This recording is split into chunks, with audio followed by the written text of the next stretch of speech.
I've been in therapy with an excellent therapist for the last 2 years. I was on Google looking for therapists, and I called a couple of places. I wound up getting to like the fifth person, and it was a female counselor who lived a couple towns away from me.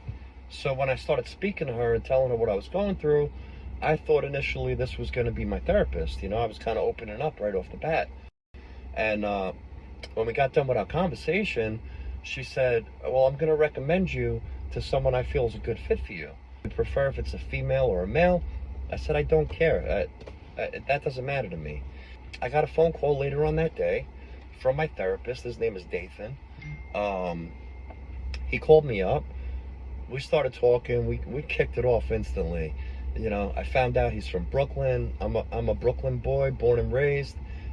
We kind of bonded on that end of it. He's a dean in like a middle school out in Brooklyn, and I told him how I always loved my deans, even though I was in trouble a lot. I loved my deans, and my deans loved me. That's my man. I love him, and he's been such a great support in my life. He's been like my corner man. You know what I'm saying? Like if I was in the ring, that's the guy healing up the cuts and working on the damages and getting me better to go back in the ring and start fighting. Right? So he's my corner man, and man, I love this guy. I'm so happy God brought him into my life. I beat depression. I beat suicidal thoughts. I beat PTSD. Once I understood that my addiction stemmed from my own childhood traumas, then I knew I had to do the shadow work on the childhood traumas, and that was a lot of work.